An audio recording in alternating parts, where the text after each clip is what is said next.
Today we'll be covering the use, care, and maintenance of the CVA 6000 series built-in coffee system. For demonstration purposes, we'll be using the CVA 6800. Please refer to your operating instructions for details regarding your specific model.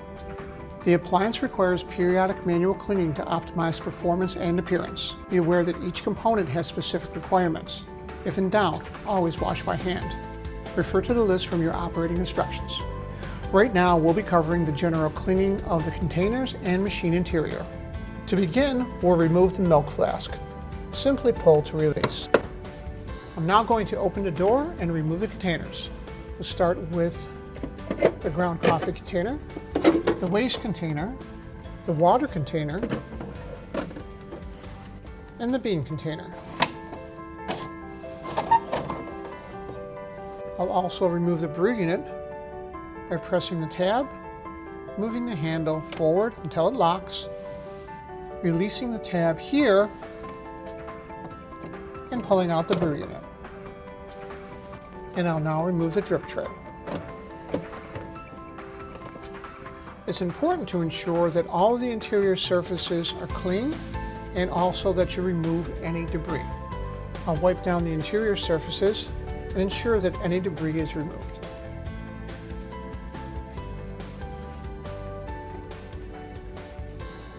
Now that everything is removed, we'll go to the sink and clean the containers. The drip tray is designed to catch all of the waste fluids generated by your coffee machine. Now it also contains a grid which acts as a splash grid to keep the fluids from sloshing. So I'm going to remove the grid, and you'll see you now have the drip tray. You'll need to empty this periodically, but you'll also find a lot of the coffee residues will build up in here, so this will need to be cleaned.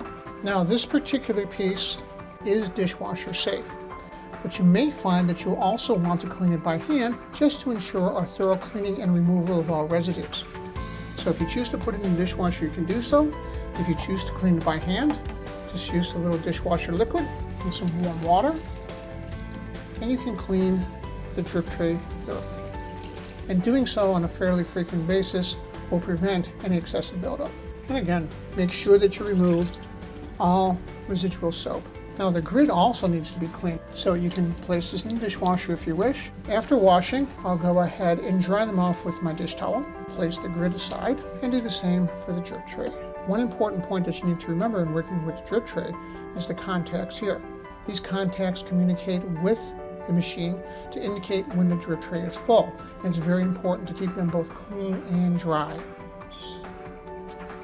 And then we can reassemble. And it's ready to go back into the machine.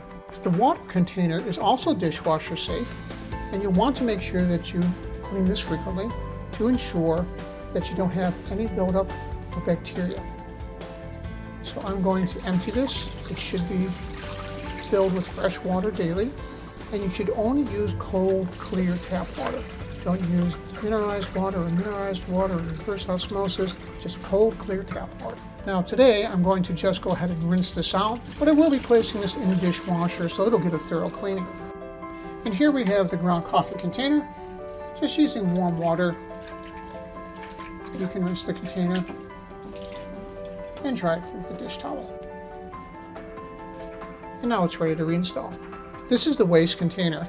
Now at this point, this is going to be collecting all of the waste grounds as you make your beverages. Now all of the solid material is going to be emptied in the trash can, but you'll still have some residual material remaining in the container. So in order to clean this up, you can certainly place it in the dishwasher if you choose, or you can use a little washing liquid, put it under the tap,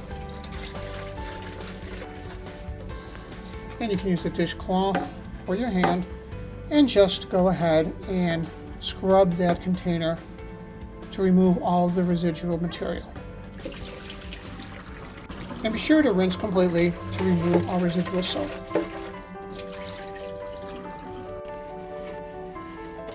Here we have the bean container. Now the bean container is not dishwasher safe. It must be washed by hand. So the first thing we need to do is take the beans out of the bean container. At this point we need to remove the cover. So we're going to slide the cover back, and you'll see there's a stop right here. If we lift up underneath, the cover can be removed, The beans will be recovered for use later. We'll pour them into this dish. And we'll place it aside. Now the beans do contain a natural oil, so you will have some residuals in the container. Now in order to clean this, we will use some dishwashing liquid and warm water. That applies to the lid and to the bean container. And be sure to rinse thoroughly to remove all residual soap. And you can place in a dish towel to drain. Likewise with the lid, just a little bit of soap, warm water, wash, and rinse thoroughly.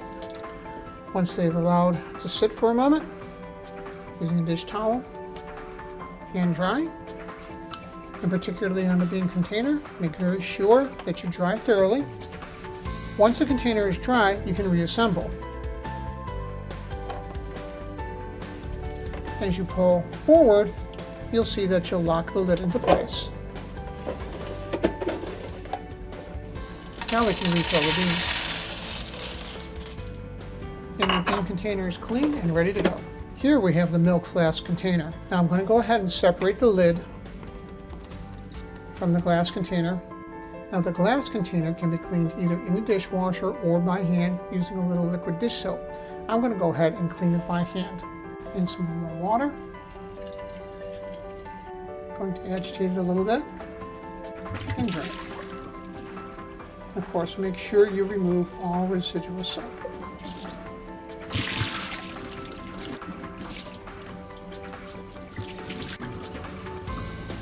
We'll place it in a dish towel and allow it to drain. Now we're also going to clean the lid. Here we have a central tube, and we're going to place this under warm running water, and we're going to see if water will come out of the opening at the top. As you can see that it does. If it does not, it's indicating that this tube is clogged. Now in the event that that is true, we're going to remove the tube with the seal, and we want to remove the seal. We're going to rinse both under warm running water, and we want to make sure that this tube is clean. So we'll take our cleaning brush, and we want to make sure that while we're rinsing it, we're working through the tube to dislodge any blockage.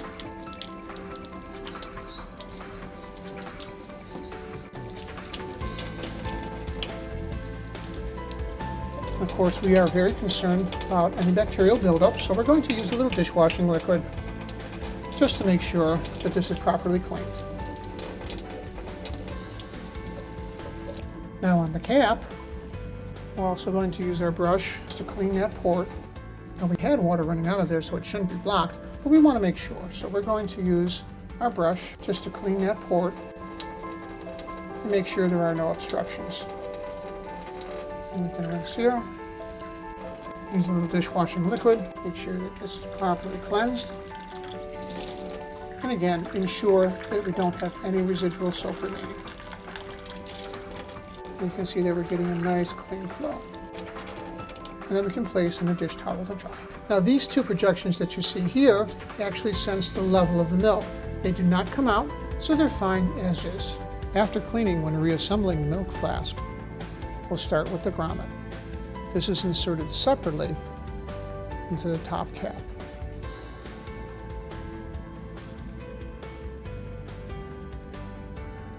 And push into place. The stainless steel tube is inserted next. Now you'll notice there's a flat, even end, and there's an end which is cut with a bevel. The beveled end is on the bottom. Insert the stainless steel tube. The flat portion of the stainless steel tube will insert into the grommet. Push firmly until it seats completely. The cap will now screw on to the top of the glass flask. A small drip catcher is located inside the front of the machine at the bottom. Remove the drip catcher and clean it in the dishwasher or by hand using warm water and liquid dish soap. After cleaning, remember to place the drip catcher in the coffee system again. The main dispenser connector is also located inside the door. This is the part which connects the brew unit to the main dispenser. Clean this connection regularly with a damp cloth, taking care not to wipe the grease off of the cap. Lubricate the cap at least once a month with silicone grease supplied. Once everything is cleaned, we'll start by reinstalling the brew unit. Move the tab, swing the handle down, and the brew unit is locked into place. where we install the drip tray,